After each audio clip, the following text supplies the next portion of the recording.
This is a section I wish we didn't have to teach, but we have to teach it. This has become so important, and that's the security of our computers. So welcome to Computer Security 101. One of the reasons that we have to give emphasis to this is that malware has wrecked our lives in so many ways. It used to be something kind of cute in some cases. If you look at the Malware Museum, you'll see that a lot of the times this was just done to be a prank. This is a long time ago now.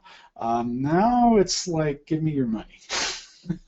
Holding our data hostage, for instance, just for someone to make some money off of us. So we have to be careful about this, because part of our jobs in public libraries is not just to protect ourselves or to protect patrons from bad things on the internet, but also to protect patrons from each other. We're in a public environment, and we just need to take that extra step.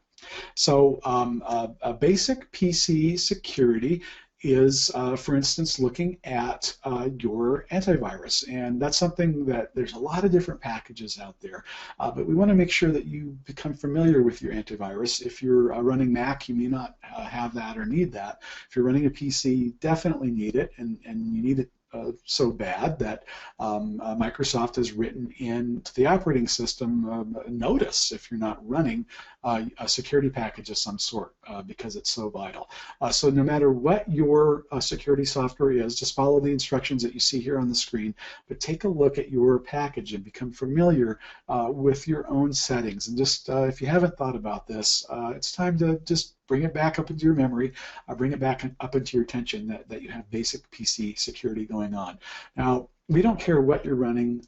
There's pros and cons of different packages at different times. That's not as important as the fact that you are running something to protect your PCs, whether it's public PCs or staff PCs. We want you to think of security too as applied in layers, because a lot of times people say, hey, I've got an antivirus package, I'm fine. Well, we want you to think about it to be a little bit different. To keep something secure, think about a haystack and thinking about your valuable information, your privacy, things like that. Think of it as you wanting it to be a needle in a haystack. And so there's a lot of layers that are covering up that needle, making that information, that thing that's precious to all of us, hard to find. When we think about the layers of the haystack idea, we're really thinking about all these different fibers overlapping, and each strand is doing something to obscure that needle that's in the haystack. In most public libraries, we have a fairly well-defined haystack. We have workstations that are secured with a BIOS password. We have user accounts in some cases that don't capabilities to change the computers in ways that we don't want to happen. We have our antivirus and anti-malware. That's definitely a piece of it. We have hidden partition software such as deep freeze, and backups and restoration, which is also a very, very important part. On the network side, we also have things within the router themselves. Even if we don't have a dedicated firewall, we have things that act as a firewall on our router, something called network address translation, which takes the private IP addresses inside of our network and protects them from the public IPs, the wild internet. So even our routers, even our basic routers, do a little bit to help us with our security. And so now let's look at managing library PCs. I don't know if you have this many PCs in your library, but even if it's just a couple, these concepts still apply. Things to consider for managing PCs, public PCs, are pretty much the same as we would for staff. One of the differences, though, is we generally need a fewer security layers on staff PCs, a few more on public, just to make sure that they're safe. So a couple of things to consider are access. Are these still accessible to people? Can they still use them? Is our security crippling something that they need to do?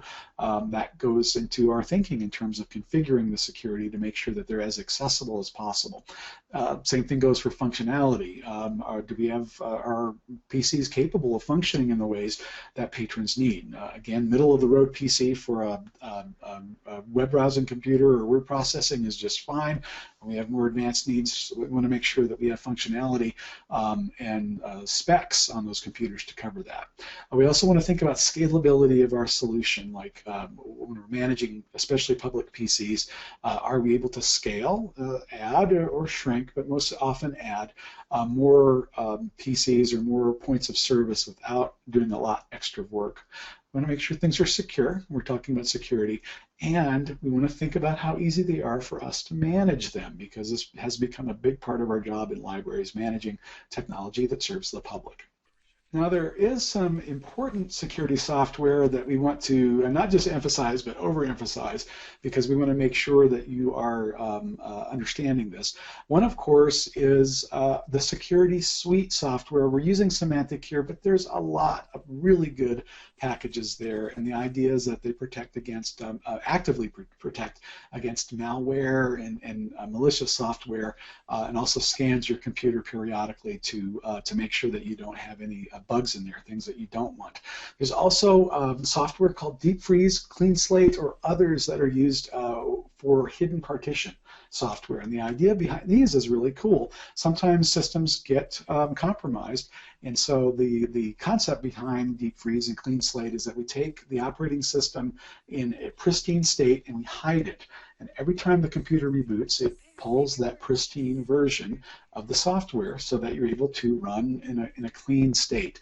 And so most libraries run this. If this is something you need some help with, please get in touch with the state library, because this is an important, great piece of software to run. You might think, I've set up my security, am I safe? No, it's like whack-a-mole. It's kind of like the updates. This is an ongoing process, and it's okay.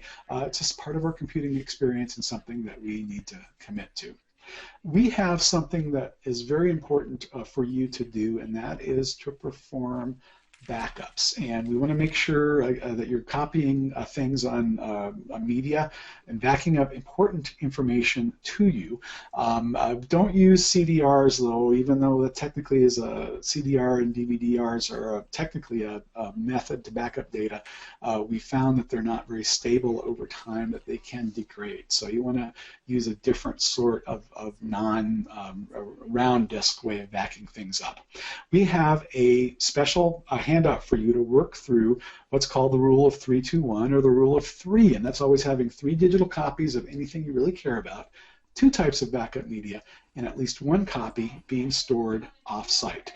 We would like you to go over that handout for your own thing. The first thing that you're going to do is inventory and find all the important things to you, things that are digitally important in your life, and then go through the handout to see, am I following the rule of 3-2-1 and ensuring that these are protected. So we want to encourage you to do that. We don't want anyone to lose data that's important to you. The other thing that you want to do is anytime you're backing things up, be sure to test recovery of your backup. And I recommend every quarter just put a little tickle note on your calendar and simply go into one of your backups and see if you can open up a random file. And if you can, everything's cool.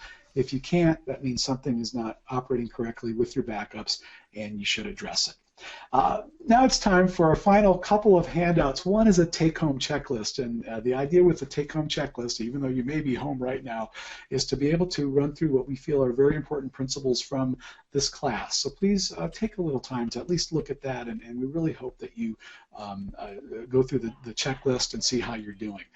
The other thing is the final quiz. Again, take the final quiz. It's a way to learn or to reinforce the learning that we've had in this section, as well as function as some of your class notes. This class has been so great to do, and we want to thank you so much for taking the time to participate, and thank the IMLS for their grant to TSLAC to make this class possible.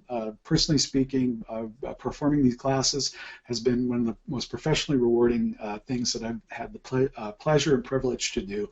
It's just been so wonderful to be all over Texas and to be with you virtually right now to talk about these important concepts. Also want to give a nice shout out to Monica Grimberg, my assistant. She helped with so much of the compilation and resources and legwork, and I want to thank her so much. Thank you to Cindy and Henry at TSLAC. They're wonderful people. Be sure to call them. Be sure to call them and use them. They want to help you. These materials and more are there and ready for you. Thank you so much.